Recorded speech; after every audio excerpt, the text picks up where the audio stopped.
বিচারকদের এই রাজ্যে যেভাবে পণবন্দি করে রাখা হয় তা এই সরকার আয়োজিত মহা জঙ্গলরাজের প্রমাণ। কোচবিহারের সভা থেকে তৃণমূলকে এই ভাষাতে তীব্র আক্রমণ আজকে করেছেন প্রধানমন্ত্রী।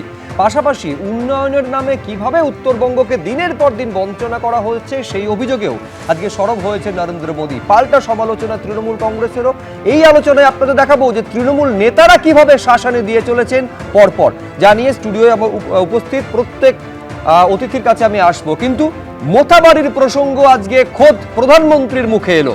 তিনি বলছেন বিচারকদের পণবন্দি করে যেভাবে রাখা হয়েছিল তাতে শিহরিত হয়েছে গোটা দেশ। তৃণমূল সরকারকে নিশানা করে নরেন্দ্র মোদী বলছেন, যেখানে বিচার ব্যবস্থাই সুরক্ষিত নয় সেখানে মানুষের নিরাপত্তা কোথায়? যে ঘটনা মালদায় ঘটেছে তা তৃণমূলের নির্মম সরকারের প্রযোজিত মহা জঙ্গল রাজ। এই নির্মম সরকার কোনো সাংবিধানিক সংস্থাকে কোনো কাজ করতে দেয় না। জুডিশিয়াল অফিসারদের যেভাবে পণবন্দি করে রাখা হয়েছে তার তীব্র সমালোচনা করে কি বলেছেন আজ কোচবিহারের জনসভা থেকে দাঁড়িয়ে প্রধানমন্ত্রী। দেখুন। निर्मम सरकार अपने आगे किसी संवैधानिक संस्था को कुछ भी नहीं समझती। आपने 2-3 दिन पहले ही देखा है, पूरे देश ने देखा है, देश के न्यायप्रिय नागरिक चौंक गए हैं। कैसे मालदा में न्यायिक अधिकारियों को बंधक बनाकर रखा गया।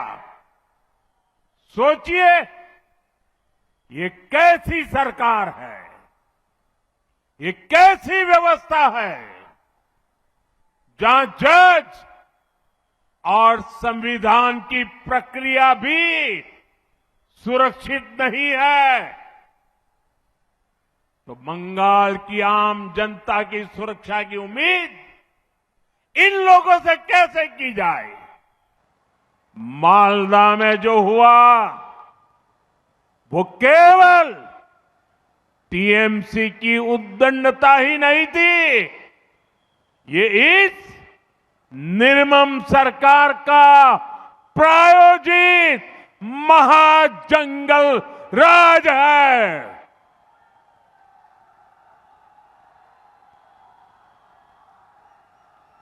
महाजंगल राज है ये। टीएमसी जब न्याय का शिकंजा कसता है तो संवैधानिक संस्थाओं का गला घोंटने का काम करती है। রাহুল, আপনি শুনলেন একেবারে স্পষ্ট প্রধানমন্ত্রী বলছেন যে ঘটনা মালদায় ঘটেছে, জুডিশিয়াল অফিসারদের যেভাবে পণবন্দি করে রাখা হয়েছে পুরোটা করেছে তৃণমূল কংগ্রেস। তিনি বলছেন তৃণমূল কংগ্রেস আয়োজিত মহাজঙ্গল রাজ। শুধু তাই নয়, যে শাসনে খোদ বিচারকেরা সুরক্ষিত নয় সেই শাসন সাধারণ মানুষের সুরক্ষা কি করে দেবে? প্রধানমন্ত্রীকে মনে করিয়ে দিই, মাননীয় প্রধানমন্ত্রীকে, যে জঙ্গলরাজ তো পশ্চিমবঙ্গে আছে, জঙ্গলরাজ তো মণিপুরে নেই, জঙ্গলরাজ তো উত্তরপ্রদেশে নেই, জঙ্গলরাজ তো মহারাষ্ট্রে নেই, কোথাও জঙ্গলরাজ নেই। শুধুমাত্র পশ্চিমবঙ্গেই জঙ্গলরাজ দেখতে পেলেন উনি, বাকি উনি দেখতে পাননি কোথাও জঙ্গলরাজ। আজকে জুডিশিয়ারিকে প্রধান বিচারপতি যেখানে দাঁড়িয়ে নির্বাচন কমিশনে একটা অঙ্গ ছিল সেখানে তাকে সরিয়ে দেওয়া হলো। আপনি এইটা ভুলে যাচ্ছেন, সুপ্রিম কোর্টের একেবারে মহামান্য, হ্যাঁ সেই সুপ্রিম কোর্টেরই মহামান্য প্রধান বিচারপতির বেঞ্চ এই ঘটনার উল্লেখ করে বলছেন এবং তিনি অত্যন্ত বিরক্ত, ক্রুদ্ধ। মহামান্য প্রধান বিচারপতির বলছে যে এই রাজ্যের আইন শৃঙ্খলা ব্যবস্থা ভেঙে পড়েছে এই ঘটনার উল্লেখ করে। সঙ্গে তাল মিলিয়ে বলছি আমি, হ্যাঁ আমরাও যথেষ্ট বিরক্ত। আপনিও বিশ্বাস করেন? আমিও বিরক্ত, কারণ সুপ্রিম কোর্টের নির্দেশাবলী অমান্য করার কোনো জায়গায় আমরা কখনো সহমত নই। কিন্তু মানুষের বিক্ষোভ কোথায় যাবে? মানুষ বিক্ষোভ দেখাবে না? মানুষ কোথায় যাবে? মানুষ যাদের একের পর এক নাম বাদ গেছে, তাদের ভোটাধিকার কেড়ে নেওয়া হয়েছে, তাদের গণতান্ত্রিক অধিকার ছিনিয়ে নেওয়া হয়েছে,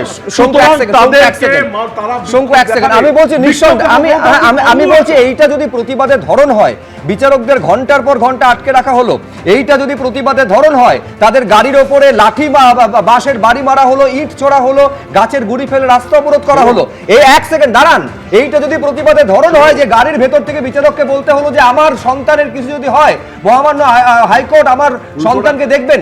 আমি বলছি এরপর তো যদি বোমা যদি মারা হয় সেটাও বলবেন যে প্রতিবাদের ধরন। সমর্থন না করে বলছি 100 বার আজকে এখন তো বলছেন সিআইডি প্রতিবাদ। গ্রেফতার করেছে, কাকে করেছে, সে কোথায় ছিল, মিম কোথায় ছিল,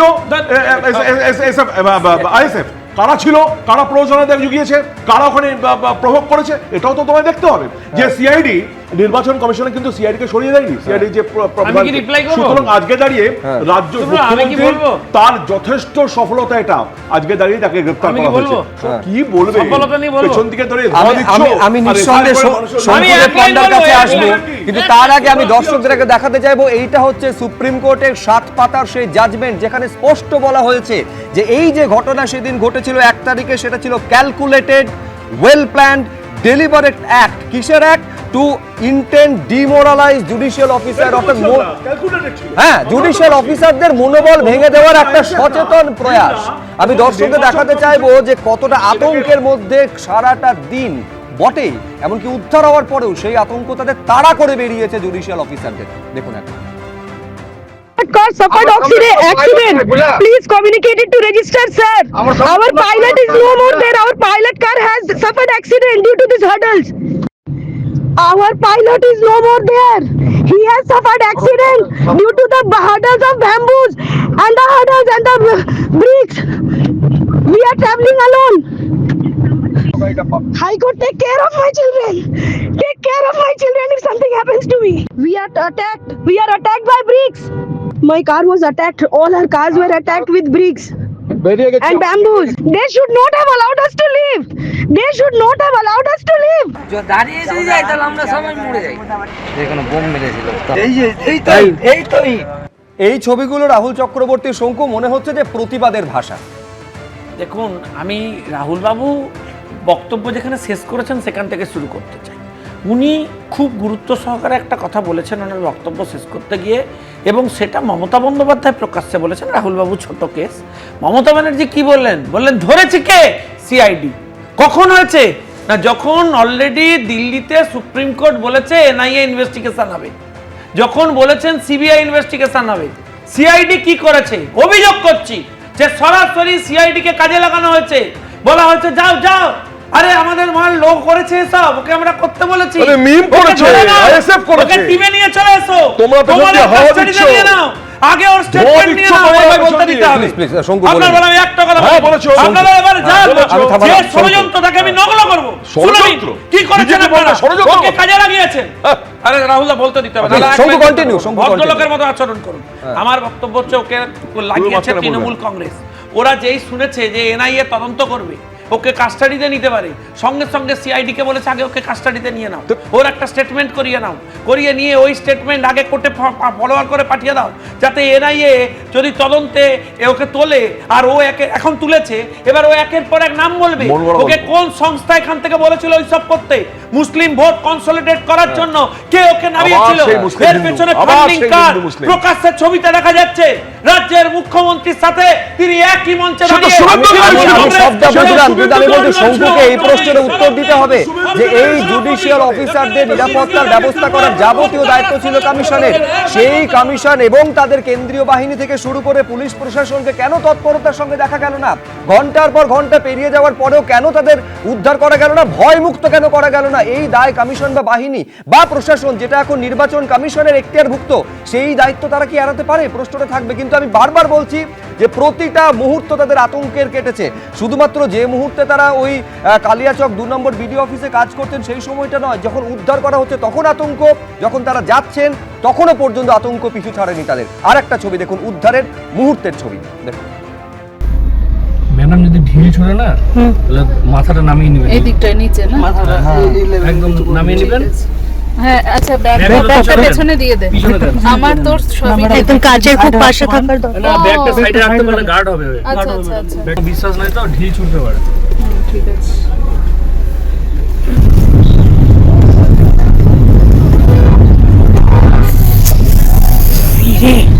লাগলো নাকি?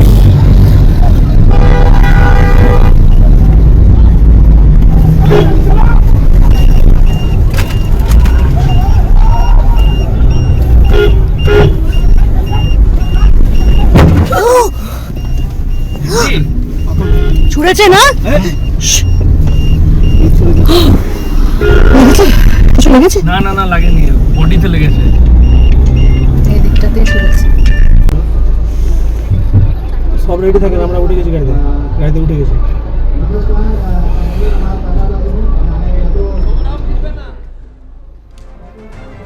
ভাবুন, এই বিচারকেরা উদ্ধার হওয়ার পর গাড়ির মধ্যে বসে যদি হঠাৎ করে একটা আদলা ইট এসে পড়ে কিভাবে ফাইল হাতে মাথা বাঁচাবেন সেইটা যখন ভাবনা চিন্তা করছেন, তারই মধ্যে তারা কল্পনাও করেননি যে মুহূর্তের মধ্যে সেই আশঙ্কা সত্যি হয়ে যাবে। পরপর বাঁশের বাড়ি থেকে শুরু করে ইটের টুকরো তাদের উপর এসে পড়বে। আমি চয়ন ভট্টাচার্যের কাছে যাওয়ার আগে ওই যেটা রাহুল চক্রবর্তী বলছিলেন প্রতিবাদের অধিকার, মমতা বন্দ্যোপাধ্যায় কি বলেছেন দেখাবো, তারপর আমি চয়ন ভট্টাচার্যের কাছে আসবো। গতকাল কি বলেছেন তৃণমূল নেত্রী দেখুন। জাজেদের কাছে নিজেরা যাবেন না, এই তো দেখলেন দুটো কমিউনাল পার্টি এসে জাজেদের ঘেরাও করলো, করে পালিয়ে গেল, আর মাঝখান থেকে স্থানীয় ছেলে মেয়েরা হ্যারাস হচ্ছে এনআইএর নাম করে। তারা 40 জন 50 জন লোকাল ছেলে মেয়েদের অ্যারেস্ট করছে।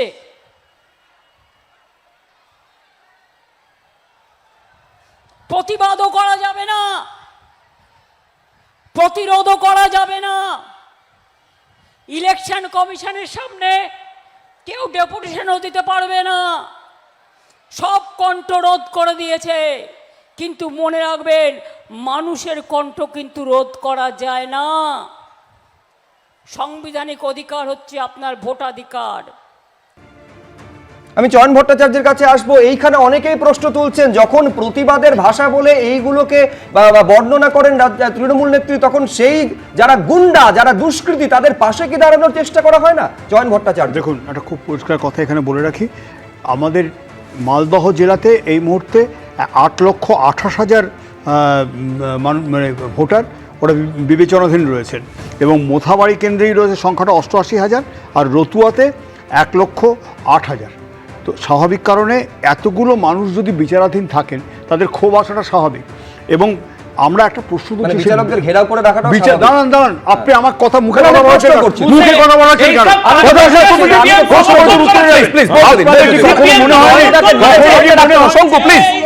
শঙ্কু, আমি শঙ্কুকে থামালাম। চয়নদা নিজের পয়েন্ট রাখুন। সাংবাদিকরা যদি ওই জায়গাটা আমি চয়নদাকে পূর্ণ অধিকার কেড়ে হয়েছে, প্লিজ শঙ্কু, প্লিজ চয়নদা কন্টিনিউ, চয়নদা কন্টিনিউ। জানাতে গেছেন এত এটাকে এতটা বাজেভাবে হ্যান্ডেল করা হলো কেন? এখনো ট্রাইব্যুনালটা বসেনি কেন? এই প্রশ্নগুলো তুলছি আমরা, এই প্রশ্নগুলো তুলছি। আপনারা নিঃসন্দেহে প্রশ্ন তুলতেই পারেন, বিক্ষোভটাকে অত দূর অব্দি এগিয়ে দেওয়া হলো কেন? প্রশাসনিক ব্যর্থতা অবশ্যই রয়েছে, অবশ্যই প্রশাসনিক ব্যর্থতা আছে।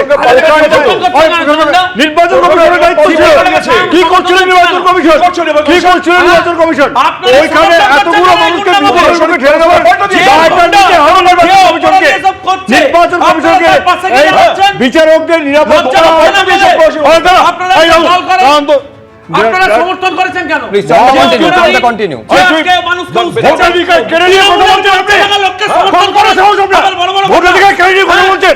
এতগুলো ভোটার ছাড়া ভোট হবে না, আগে ভোটার পরে ভোট, এই দাবি আমাদের রইল। আগে ভোটার পরে ভোট, আগে ভোটার পরে ভোট, আগে ভোটার পরে ভোট, আগে ভোটার পরে ভোট, আগে ভোটার পরে ভোট, আগে ভোটার সিপিএম ভোট, আগে ভোটার। আমি সবাইকে থামালাম। দেখুন, এটা তো কমিশনও বলেছে এবং এটা প্রত্যেকের বক্তব্য হওয়া উচিত, একজন বৈধ ভোটারের ভোটাধিকার যেন একেবারে ক্ষুণ্ণ না হয়, পাশাপাশি একটা অবৈধ ভোটারও যেন ভোট দেওয়ার সুযোগ না পায়, এটা কমিশনের দায়িত্ব। কিন্তু আমি বলছি, আমি এইখানে দ্রুত এখানে আসতে চাইবো মহানন্দা কাঞ্জিলালের কাছে, যে সম্পূর্ণ গোটাটা পেছনে রয়েছে তৃণমূল কংগ্রেস। এই বক্তব্য মধ্যে যদি একটা রাজ্যে বিচারকেরা যদি সুরক্ষিত বোধ না করে, তাহলে সেই রাজ্যে রাজ্যবাসী কিভাবে সুরক্ষিত বোধ করবে? আজকে এই প্রশ্ন কোচবিহারে দাঁড়িয়ে তুলছেন মহানন্দাদি। দেখো, এসআইআর নিয়ে প্রচুর কথা বলা আছে মানুষের, কারণ সত্যি কথাই ভোটাধিকার কেন এইভাবে হরণ করা হচ্ছে, জাস্টিফাইড গ্রাউন্ডে ভোটাধিকার দেওয়া হচ্ছে, এই নিয়ে বহু মানে প্রশ্ন রয়েছে। কিন্তু তা সত্ত্বেও সবথেকে বড় কথা হচ্ছে যে আন্দোলনটা কেন হিংসাত্মক হবে?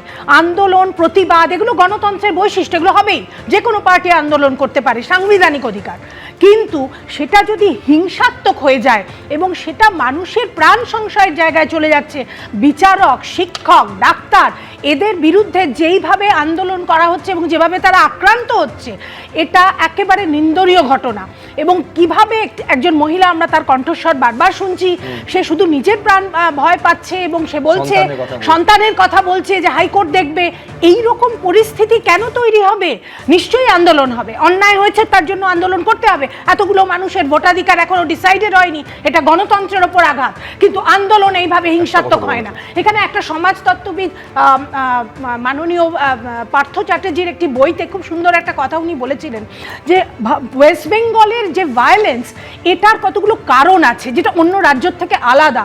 এবং উনি খুব সুন্দরভাবে বলেছেন যে সোসাইটিটা পার্টি সোসাইটি হয়ে গেছে, অর্থাৎ এখানে আর কিছু বড় নয়, শুধুমাত্র পার্টি, পলিটিক্যাল পার্টি যারা শাসন করছে তারা ডমিনেট করে। এবং এখানে এই পশ্চিমবঙ্গ রাজ্যে জবে থেকে বিজেপি বিরোধী পার্টি হিসেবে উঠে এসেছে, এই ভায়োলেন্স একটা মারাত্মক জায়গায় চলে যাচ্ছে এবং এইটা কিভাবে বন্ধ করা যায় সেটা দেখার দায়িত্ব রাজ্য পুলিশ প্রশাসনের। রাজ্য পুলিশের রাজ্য প্রশাসনের হাতে হচ্ছে পুলিশ। বহরমপুর জীবনতলার পর মগরাহাট, ফের ভোটারদের হুমকি দিচ্ছেন শাসক নেতা। কি বলা হচ্ছে হুমকি দিয়ে? যে তৃণমূলকে ভোট না দিলে বউ বাচ্চা নিয়ে এলাকা ছাড়তে হবে, এই ভাষাতে হুমকি দিচ্ছেন যুব তৃণমূল নেতা। সমস্ত ভোট তৃণমূলকেই দিতে হবে বলে হুমকি। দেখুন কি ভাষায় কিভাবে হুমকি দিয়েছেন এই যুব তৃণমূল নেতা।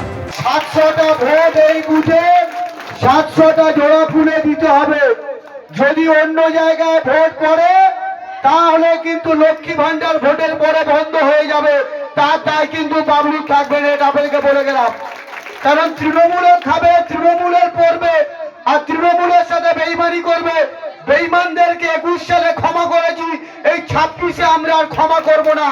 আমরা চ্যালেঞ্জ দিয়ে গেলাম। আর পাড়ায় যারা ভাবছেন দু একটা ভোট এদিক ওদিক করবেন, আপনাদেরকে বলছি 100 টাকা 110 টাকা কেজি বিরিয়ানির চাল কিনলেও দু একটা ভাঙা থাকে, চালেও কাকড় থাকে। এই পাড়ায় দু একটা কাকড় আছে, তাদেরকে বলে গেলাম যদি তৃণমূল কংগ্রেস করতে চাও এলাকায় থাকো, না তো আজকের পর থেকে বউ বাচ্চা নিয়ে এলাকার বাইরে চলে যাও। 4 তারিখের পরে ঘরে ঢুকবে, আমরা আর ক্ষমা করব না। কারণ যতগুলো ঘর লাগে বাবলু দেবে, যত মানুষের চক্কর লাগে বাবলু দেবে। তৃণমূল কংগ্রেসের বাইরে যদি একটা ভোট অন্য দলে পড়েছে, আমরা কিন্তু কাউকে ছেড়ে কথা বলবো না। প্রত্যেকের মোবাইলে কার সাথে কি কথা বলছে সব আমাদের কাছে রেকর্ড হচ্ছে, তাই সাবধান হয়ে যান। প্রয়োজনে বাবলু যদি বলে ভোট দিয়ে ছবি তুলে দেখাতে হবে, তবেই আমরা বিশ্বাস করব আপনি তৃণমূল কংগ্রেসকে ভোট দিয়েছেন। সরাসরি ফরমান জারি করছেন, মানে যাবতীয় সরকারি প্রকল্প সেটা দলীয় প্রকল্প বলছেন, এবং সরকারি প্রকল্পের সুবিধে মানে তাকে তৃণমূল কংগ্রেসে ভোটটা দিতেই হবে। শঙ্কু, দেখুন, তৃণমূল কংগ্রেস একাধিক এমন বহু জায়গা আছে যেখানে এই কাণ্ড করেছেন। আমি তো একটা ওই ময়নার উদাহরণ দিতে পারি। ধরুন বাগচায় এরা এই লক্ষ্মীর ভাণ্ডার সরকারি প্রকল্প চালুই করেননি, পলিটিক্যাল ভিন্ডেটা নিয়ে করেছেন। কিন্তু আমার বক্তব্য এখানে নয়, আপনারা এইটা দেখানোর সাথে সাথে মমতা বন্দ্যোপাধ্যায়ের সেই রিয়াকশানটা দেখান। যিনি বলেছেন যে 4 তারিখের পর পিঠে পোস্টার লাগিয়ে ঘুরতে হবে যে আমি বিজেপি করি না। এই থ্রেটটা কোন লেভেলের আপনি ভাবুন, একটা ঠান্ডা রক্তের বয়ে যাওয়া স্রোতের মতো থ্রেট। এই থ্রেটটাতে উনি দিয়েছেন ওপরে, উত্তেজিত হয়েছে নিচের অনেক চেলাচামুন্ডা। এবং আমি আশ্চর্য হয়ে যাচ্ছি যে একটা ইলেকশন কমিশনের কন্টিনিউয়াস অবজারভেশন থাকা উচিত, সে নাই তো নাই গেল। আপনারা বহুল প্রচারিত টিভিতে দেখাচ্ছেন, এতক্ষণ পর্যন্ত ওকে গ্রেপ্তার করা হয়নি। আমি বলছি আগামী 24 ঘন্টার মধ্যে যদি গ্রেপ্তার করা না হয়, যে এলাকায় এটা হয়েছে সেখানকার দায়িত্বপ্রাপ্ত যে আধিকারিকরা রয়েছেন তাদের এগেনস্ট অ্যাকশন নিয়ে নেওয়া উচিত, তাদেরকে অবিলম্বে সাসপেন্ড করা উচিত এবং তারা ইনভলভ আছেন কিনা খতিয়ে দেখা উচিত।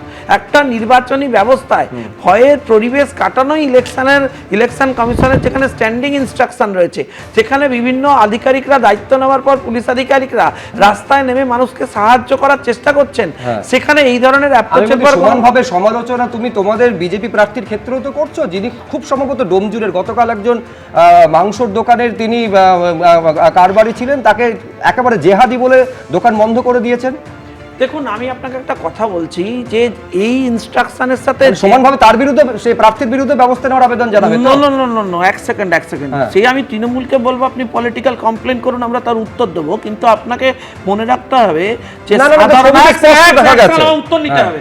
একজন সাধারণ ভোটারকে ভোট দেওয়া থেকে বিরত রাখার থ্রেট আর একজন জেহাদিকে প্রমোট করার অ্যাপ্রোচ, এই দুটো এক নয়। কোনো রাজনৈতিক কমপ্লেনের বিষয় নয়, তোমাকে এটা বুঝতে হবে শঙ্কু, তোমাকে এটা বুঝতে হবে যে তুমি তাকে শুধু ধর্ম দেখে তুমি তাকে জেহাদি বলে দিচ্ছ, তুমি তাকে একেবারে রোহিঙ্গা বলছো। আমি বলছি তার ভিত্তিতে তুমি তার দোকান বন্ধ করে দিচ্ছ, তোমাকে সমানভাবে বলতে হবে তুমি কিসের ভিত্তিতে তাকে রোহিঙ্গা বলছো, তাকে জেহাদি বলছো, তার দোকান বন্ধ করার অধিকার তোমাকে কে দিয়েছে? আমি সমানভাবে তোমার এই যুক্তির পাশাপাশি উল্টো যুক্তিরও তোমাকে দিতে হবে শঙ্কু। আমার বক্তব্য হচ্ছে শুনুন, একজন জেহাদিকে তো আমি মহাপুরুষ বলতে পারি না, একজন জেহাদিকে তো জেহাদি বলবো। কিসের ভিত্তিতে তুমি তাকে জেহাদি বলছো? জেহাদির মতো দেশ বিরোধিতা করছে, বসে বসে বলছে মানে মাংস বিক্রি করা দেশ বিরোধী? না এত সহজভাবে অঙ্ক করতে হলে হবে না। তুমি সহজ করে দাও। আমরা মাংস বিক্রেতার বিরোধী নই, আমরা মাছ বিক্রেতার বিরোধী নই। আমাকে শুধু এইটা বলো শঙ্কু, একজন সংখ্যালঘু তিনি মাংস দোকান খুলে ব্যবসা করছেন, পেট চালাচ্ছেন, তাকে কোন ভিত্তিতে তোমার দলের প্রার্থী তাকে জেহাদি বলছেন এবং রোহিঙ্গা বলছেন এটা বুঝিয়ে দাও। আরে আসে যে সরাসরি থ্রেট দিয়েছে প্রার্থীকে, আপনি জানেন? আমি তো চাই যে কমপ্লেন করলে আমরা উত্তর দেবো, জেহাদিকে জেহাদি বলবো না তো কি? না কিসের ভিত্তি? আরে বাবা আমি তো আবার বলছি কিসের ভিত্তিতে তুমি তাকে জেহাদি বলছো এটাও সমানভাবে রাখা উচিত। কিন্তু আমি অন্যদিকে যাওয়ার আগে হিন্দু বিরোধিতা করবেন, বেশ আমি নিঃসন্দেহে রাহুল চক্রবর্তী তার উত্তর দেবে, কিন্তু আমি বলছি পাশাপাশি এটাও বলতে হবে যে অভিযোগটা শঙ্কুদের প্লিজ শঙ্কু বলার আগে কিন্তু নিজের কথাটা ভেবে চিন্তে বলো। যেটা আমি বলছি তুমি সেটাকে যুক্তিপূর্ণভাবে সামনে আনতে পারছো না। আমি এখানে রাহুল চক্রবর্তীর কাছে আসতেছি। রাহুল দা, মূল প্রশ্ন যেটা শঙ্কুদেব পণ্ডা তুলছেন সেটা হচ্ছে তৃণমূল নেত্রী যে ভাষায় হুমকি দিয়েছেন সেই ভাষাটাই এখন এক নিচুতলার তৃণমূলের যুব সভাপতির মুখে শোনা যাচ্ছে। এতে আশ্চর্য হওয়ার কি আছে? এই ছবি দেখে বলতে শোনো, তুমিও আশ্চর্য হচ্ছ কেন? এক্ষুনি যে বললে জিহাদের কথা, তুমি আশ্চর্য হচ্ছ কেন? যেখানে শুভেন্দু অধিকারী বিরোধী দলনেতা বলে দিয়েছে 1 কোটি রোহিঙ্গা আছে এখানে, যেখানে দাঁড়িয়ে বলেছে এই রোহিঙ্গা গিজ করছে এখানে, যেখানে দাঁড়িয়ে বলেছে সংখ্যালঘু লোকদের ধরে চ্যাংদোলা করে বাইরে ফেলে দিতে হবে মুসলমান বিয়াদের। শুভেন্দু অধিকারী যা বলে ফালতু কথা বলছে কি রে ভাই? আজকে দাঁড়িয়ে আরে ভাই বলতে দাও ভাই, কি রে ভাই? রাহুল চক্রবর্তী আজকে দাঁড়িয়ে শুভেন্দু অধিকারী যখন এই কথা বলে, যখন দিলীপ ঘোষ বলে যাদবপুরে গিয়ে সার্জিক্যাল স্ট্রাইক করো, এর দোষটা কোথায় দেখছো তুমি? এদের তো কালচারটাই তাই, এদের তো সংস্কৃতি তাই, বিজেপির সভ্যতা শিক্ষা এটাই যে যাকে তাকে জিহাদি বলে এখানে দাঁড়িয়ে। এইবার আপনি বিষয়টাকে অন্যদিকে ঘোরাবার চেষ্টা করছেন।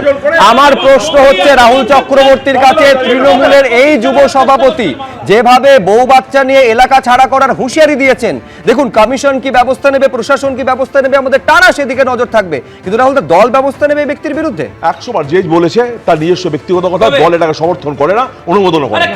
যে কথা বলছে শুভেন্দু বলো না, শুভেন্দুকে বলো না, শুভেন্দুকে বলো না, তুমি কে হরিদাস পাল? তুমি কে হরিদাস পাল? তুমি কে বলার? শুভেন্দুকে বলতে পারবে? শুভেন্দুকে বলতে পারবে? শুভেন্দুকে বলতে পারবে? শুভেন্দুকে বলতে পারবে? শুভেন্দু অধিকারী ক্ষমতা আছে, ওই তো দল করে বল দেয়নি, বলে লাভ নেই কিছু। বড় বড় কথা বলো না, বড় বড় কথা বলো না। অপশাসনের অভিযোগ, একেবারে শাসানির অভিযোগ এইখানে। আজকে কোচবিহারে দাঁড়িয়ে খোদ দেশের প্রধানমন্ত্রী বলছেন চুন চুনকে হিসাব হোগা, অর্থাৎ বেছে বেছে ব্যবস্থা নেওয়া হবে 4 তারিখের পর বিজেপির সরকার যখন গঠিত হবে, বলছেন প্রধানমন্ত্রী নরেন্দ্র মোদী। কি বলেছেন দেখুন। मतदान वाले दिन टीएमसी के गुंडे आपको जितना भी डराए, आपको कानून पर भरोसा रखना है। इस चुनाव में बंगाल से भय भागेगा, भाजपा की महाविजय से भरोसा जागेगा। बांग्ला থেকে ভয় পালাবে, মহাবিজয় থেকে সূর্য জাগবে। और मैं आपको भरोसा देता हूं, इस बार चुनाव के बाद इनके पापों का पूरा हिसाब किया जाएगा।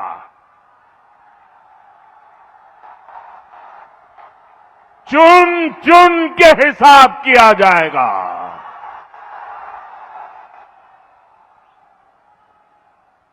चार मई के बाद कानून अपना काम करेगा।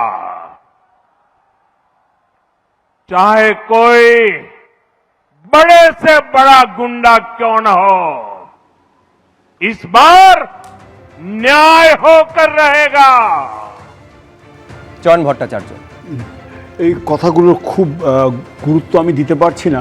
কানুনকে উপর আস্থা রাখনা চাই, মানে কানুনের উপর আস্থা রেখে লাভটা কী হবে? এই যে ইলেকশন কমিশন তো এখন কানুন দেখাশোনা করছেন, আমাদের পশ্চিমবাংলার আইন ওরা দেখাশোনা করছেন। যারা হুমকি দিয়েছেন, এই ধরনের কথাবার্তা বলছেন, গণতন্ত্রকে চ্যালেঞ্জ করছেন প্রকাশ্যে, তাঁদের কী হচ্ছে? একজনকে ধরেছেন, 24 ঘন্টাও পুরো চাইনি জামিন পেয়ে গেছেন। তো ইলেকশন কমিশন যদি সঠিকভাবে ব্যবস্থা না নিতে পারে, ওরা আছেন কেন? তারা বলেছিলেন না আতঙ্কমুক্ত, ভয়মুক্ত, এবার 700-তে 700 বুথে 700টা ভোট আছে, 700টা ভোটই ঘাস ফুলে চাই, এই ধরনের কথাবার্তা বলা। আর গতকাল মালদহের মালতীপুরে মমতা ব্যানার্জি বলেছেন তৃণমূলকে ভোট না দেওয়া বেইমানি, এই ধরনের কথাবার্তাগুলো। এবং এর আগে যদি বিরোধী শূন্য পঞ্চায়েত করতে পারি 5,000 টাকা পুরস্কার দেবো সেই বুথ সভাপতিকে লেখাকে, এই ধরনের কথাবার্তা অভিষেক বন্দ্যোপাধ্যায় বলেছিলেন। তা এটা কি? এটি গণতন্ত্রের প্রতি তৃণমূলের আস্থা আছে, আমরা কি এমনটা বুঝতে পারছি? যদি এইটা মানুষ প্রতিরোধ করেন, তখন ইলেকশন কমিশন হিংসার অভিযোগ আনবে না তো।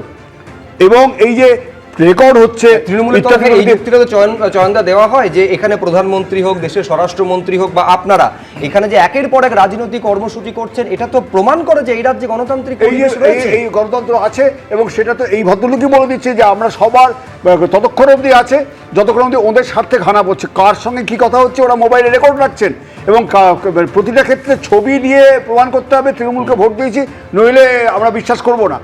এই যদি বাতাবরণ হয়, উনি বলে ফেলেছেন, বাকিরা মনে মনে রাখেন, এইরকম একটা জায়গায় যদি তৈরি হয় পশ্চিমবাংলায়, তাহলে গণতন্ত্র আছে প্রশ্নটা থাকবে কি? আমি এর আগে একদিন বলে গেছিলাম আপনাদের এখানে, এই গণতান্ত্রিক পরিবেশ বজায় রাখতে ইলেকশন কমিশন পারবেন না, ফিরিয়ে আনতে ইলেকশন কমিশন পারবেন না। ইলেকশন কমিশন অপারগ থাকবেন, কারণ স্থানীয় পুলিশ প্রশাসনের উপর ভরসা রাখতে হবে ইলেকশন কমিশনকে। কী করবেন তারা?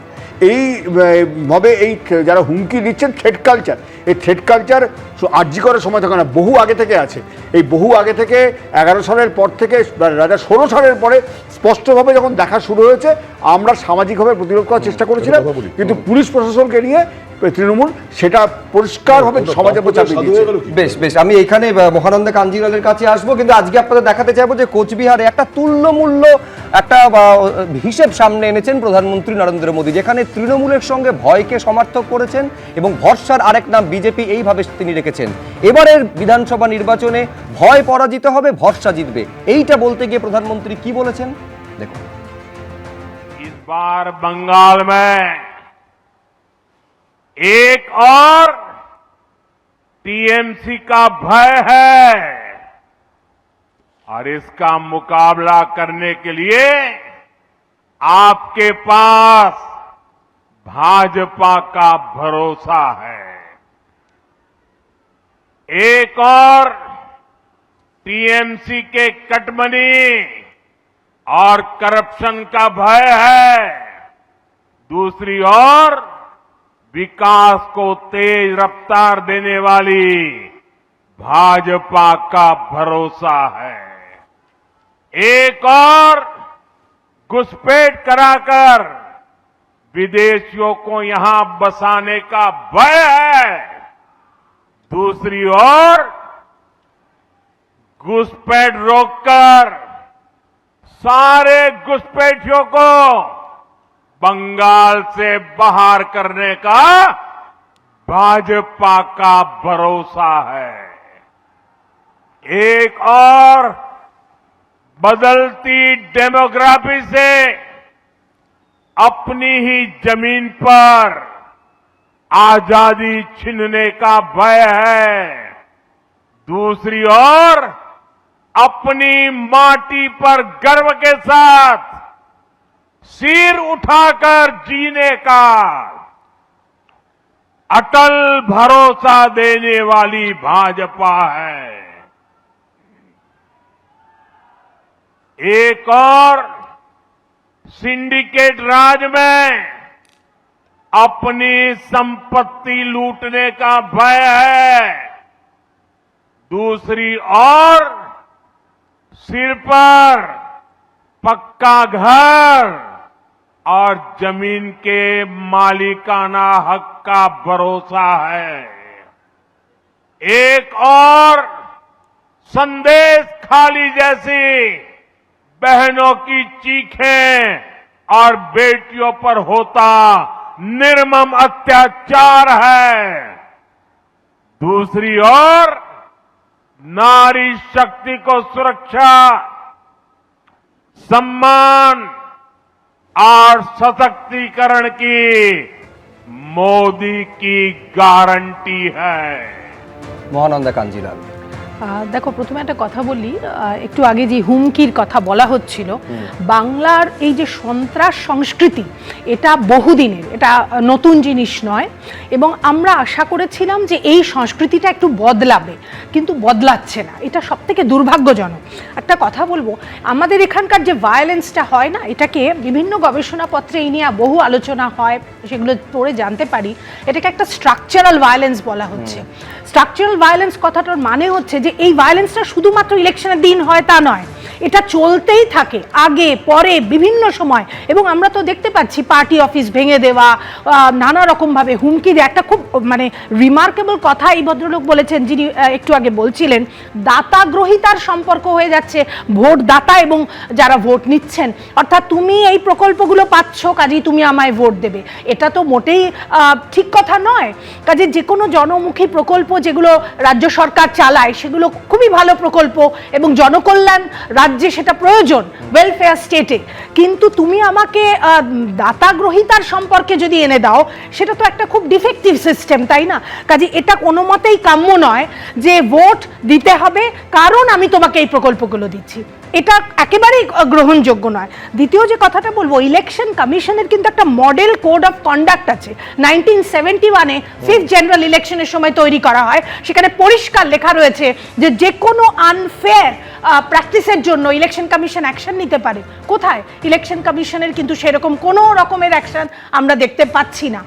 এবং আমরা বারবার চাইছি একটা ফেয়ার ইলেকশন হোক, যেখানে এসআইআর এইভাবে মানে তাদের কাজকর্মের মধ্যে দিয়ে মহিলা ভোটার কত বাদ দিয়ে দিয়েছেন, এগুলো অত্যন্ত প্রতিবাদ করার মতো জায়গা। অর্ধেক ভোটার হচ্ছে মহিলা ভারতবর্ষে, এবং তুমি দেখো আমরা যে ডেটা পাচ্ছি তাতে দেখতে পাচ্ছি পশ্চিমবঙ্গেও অর্ধেক মহিলা ভোটারের নাম বাদ। এগুলো তো খুব গুরুত্বপূর্ণ। আমি বলছি অর্ধেক ভোটার মহিলা আর কি আমাদের এখানে মোট যে ভোটার, আমি এটা প্রতিবাদ জানিয়ে রাখলাম। 63 লাখের মধ্যে মহানন্দাদিদের 33 লক্ষ মহিলা ভোটারের নাম বাদ।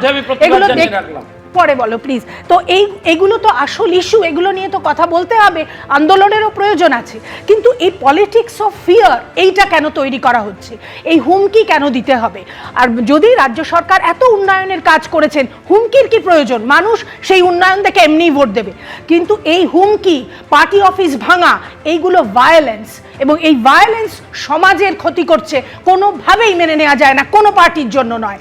মহানন্দা কাঞ্জিলাল বলছিলেন, আমি ওই একটা জায়গায় শুধু দর্শকদের বলবো যে এই রাজ্যে যা ভোটার তার মোটামুটি প্রায় 50% হচ্ছে মহিলা। যে মহিলা ভোট ব্যাংকের দিকে সব রাজনৈতিক দল নিঃসন্দেহে নজর রাখে, যার জন্য অত্যন্ত উল্লেখযোগ্যভাবে সন্দেশখালিতে নারী নিরাপত্তা কিভাবে বিঘ্নিত হয়েছে এবং নারী নিরাপত্তা কিভাবে বিজেপি ক্ষমতায় এলে সুনিশ্চিত করবে সেইটা প্রধানমন্ত্রীর বক্তব্যের মধ্যে উঠে আসে। তাৎপর্যপূর্ণভাবে আজকে মুখ্যমন্ত্রী তৃণমূল নেত্রী মমতা বন্দ্যোপাধ্যায় গত কয়েকটা নির্বাচনী প্রচারের মতন আজও প্রচার সভা থেকে বলেছেন যে 294টা কেন্দ্রে আমি প্রার্থী, অন্য কে কোথায় প্রার্থী দেখার দরকার নেই, আমি প্রার্থী, আমার মুখ দেখে ভোট দেবেন। কি বলেছেন দেখুন। 294টা কেন্দ্রে আমার শুধু ভবানীপুর একটা কেন্দ্র নয়, ভবানীপুর যদি মা হয়, অন্যান্য সারা বাংলা আমার কাছে মা, আম্মা, মাদার। আমি সবাইকে নিয়ে চলি এবং সবাইকে নিয়ে কথা বলি, সর্বধর্ম সমন্বয়ের কথা বলি। 294টা কেন্দ্রেই আমি কিন্তু প্রার্থী, অন্য কেউ প্রার্থী নয়। ভুলে যান কার কি নাম, কার কি ধর্ম, কার কি বর্ণ। আমার এই জোড়াফুল চিহ্নটা দেখছেন, এটাই আমাদের চিহ্ন, এটাই আমার সিম্বল। নিঃসন্দেহে এই 294টা কেন্দ্রে, সমস্ত কেন্দ্রে আমি প্রার্থী, এইটা রাজনৈতিকভাবে কি তৃণমূল কংগ্রেসকে ডিভিডেন্ড দেবে? কিভাবে বিজেপি তার মোকাবিলা করবে? দেখুন, লক্ষ্য হচ্ছে মহিলা ভোট, যে কারণে সন্দেশখালির প্রসঙ্গ আসে, নারী নিরাপত্তার ইস্যু আসে। লক্ষ্য মহিলা ভোট, যে কারণে সংসদে 33% মহিলা সংরক্ষণের বিষয় আসে। এবং মহিলা মুখ্যমন্ত্রী তিনি 294টা আসনে আমি প্রার্থী, পরপর নির্বাচনী প্রচারে শঙ্কু মমতা বন্দ্যোপাধ্যায় একটা কৌশল, যেটা পরপর কতগুলো নির্বাচনে কিন্তু সাফল্য এনে দিয়েছে তৃণমূল কংগ্রেসকে। দেখুন, আমি না সেদিন হঠাৎ করে দেখলাম যে ওদের মাননীয় সাধারণ সম্পাদক এক জায়গায় বলছেন উনি প্রার্থী। আমি তো মাঝে মধ্যে কনফিউজড হয়ে যাই যে সাধারণ সম্পাদক প্রার্থী নাকি মমতা বন্দ্যোপাধ্যায় প্রার্থী, দুজনেরই দুটো স্টেটমেন্ট এসছে। তা সে বিতর্ক বাদ দিন, কিন্তু আমার প্রশ্ন হচ্ছে যে এটা মমতা, ওটার ক্ষেত্রে মুর্শিদাবাদের নওদার ক্ষেত্রে বলেছেন না না, উনি ওইটা বলেননি, উনি বলেছেন আমি তাহলে নওদায় মমতা বন্দ্যোপাধ্যায় প্রার্থী নন, তাহলে ওখানে হচ্ছে সাধারণ সম্পাদক প্রার্থী। আমি এই বিতর্কে যেতে চাই না। আমার বক্তব্য হচ্ছে এই যে তাহলে বাকি এতজনকে প্রার্থী করা হয়েছে, এদের অপমান করা নয়, এটা সরাসরি তাদেরকে তাদের মান সম্মান ইজ্জত সব ধুলোয় মিশিয়ে দেওয়া নয়। তাহলে এটা যদি হয় তাহলে 294টা কেন্দ্রের অপরাধের দায় ওকে নিতে হবে। তাহলে পার্থ চট্টোপাধ্যায়ের চুরির দায় ওনার, সরাসরি এত কোটি টাকা এত ছেলের চাকরি গেছে এই দায় ওনার। রাহুল চক্রবর্তী আজকে একের পর এক যে দুর্নীতি হচ্ছে আমি শেষ করে নিই। এই যে চালের দুর্নীতি, ভারতবর্ষে দাঁড়িয়ে মন্ত্রী জেলে ছিলেন, নরেন্দ্র মোদীর নাম করে সারা ভারতবর্ষে বিজেপি কেন শঙ্কুদেব পান্ডা নরেন্দ্র মোদীর বিরাট ফ্যান, যদি একসময় তৃণমূলের ফ্যান ছিল তার এখন ছেড়ে দিন। আজকে দাঁড়িয়ে মমতা বন্দ্যোপাধ্যায়ের নাম নিয়ে যদি মমতা বন্দ্যোপাধ্যায় বলেন তাতে অন্যায়ের কিছু নেই, কারণ বাংলা জুড়ে দাঁড়িয়ে 34 শঙ্কু খুব ভালো জানে এটা, শঙ্কুকে নতুন করে বলার নেই, শঙ্কু সেই সময় ছিল না। শঙ্কুর বক্তব্য আবার বক্তব্য হচ্ছে মমতা আসলে তৃণমূল প্রার্থী জয়ের কৃতিত্ব মমতা বন্দ্যোপাধ্যায়ের হলে হারের দায়টাও মমতা বন্দ্যোপাধ্যায়। আজকে দাঁড়িয়ে তারপরে হাতরস, প্রয়াগরাজ, এলাহাবাদ, বিলকিস বানুর ধর্ষণ, গুজরাটের দাঙ্গা সবটাই মোদির দায়িত্ব, তো সবটাই মোদির দায়িত্ব নেবে তো। মণিপুরের ভয়ঙ্কর যে নারী নির্যাতন সেটাও মোদির দায়িত্ব, তো তাই নরেন্দ্র মোদীর দায়িত্ব নেই। তাহলে মোদী বলছে কেন এখানে এসে বড় বড় কথা? তাহলে মোদী এখানে বড় বড় কথা বলছে কেন? তুই তার মোদির এগেস্টে বলো, তুই মোদির এগেস্টে বলো, তুই মোদির এগেস্টে, তার মানে কি তুই মোদির এগেস্টে বলছিস? আরে মোদি তো বলছেন যে ভাই ये मोदी का ये है, তাহলে মোদি কা হয় তো মোদি সারা ভারত দায়িত্ব নিক। তাহলে যত মব লিঞ্চিং হয়েছে এলাহাবাদ, উন্নাওরাজ, হাতরস, মণিপুর, দায়িত্ব নিক মোদি। বোকা বোকা কথা বলে লাভ নেই ভাই। আমি বলছি কৃতিত্বের দায়িত্ব সবাই নিতে চাইছে, কিন্তু ব্যর্থতার দায়টা শেষমেশ কে নেবে? চয়ন ভট্টাচার্য। পরিষ্কার কথা, চয়ন ভট্টাচার্য, দুজনকে থামালাম। নির্দিষ্টভাবে নির্দিষ্টভাবে একটা কথা এখানে, হ্যাঁ ঠিক আছে, নির্দিষ্টভাবে একটা কথা বলবার যে সবাই একজন মোদির গ্যারান্টি দিচ্ছেন, একজন বলছেন যে আমি প্রার্থী, কিন্তু মানুষ কি গ্যারান্টি পেলো? মানুষ বেঁচে থাকার গ্যারান্টি কি পাচ্ছে? কর্মসংস্থানের গ্যারান্টি পাচ্ছে? নিরাপত্তার গ্যারান্টি পাচ্ছে? সুবিচারের গ্যারান্টি পাচ্ছে কি? আর্যিকর সুবিচারের গ্যারান্টি পেলো, নাকি ওই 26,000 চাকরিহারারা সুবিচারের গ্যারান্টি পেলো? কোনোটাই পেলো না। আমার খুব স্পষ্ট কথা হচ্ছে যে এইভাবে ব্যর্থতার দায় মানুষ কিন্তু তাদের ঘাড়ি চাপাবে। এই নির্বাচন যদি অবাধ এবং শান্তিপূর্ণ হয়, যেটা হবে কিনা নির্বাচন কমিশন এখন অ্যাসিওর করতে পারেনি, একেবারে পলিটিক্যাল স্ট্র্যাটেজি। মাননীয় মুখ্যমন্ত্রী আগেও দিদিকে বলো, বাংলা নিজের মেয়েকে চায়, এই ধরনের পলিটিক্যাল অ্যানাউন্সমেন্ট হয়েছিল।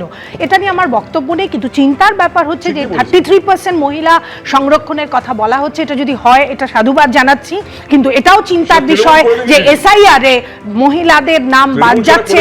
অর্ধেক ভোটার মহিলা ভারতবর্ষে, তাদের একটা গণতান্ত্রিক শক্তি হয়ে উঠেছিল তারা, সেটা চিন্তার ব্যাপার। এসআইআর এর জন্য তাদের নাম বাদ যাচ্ছে।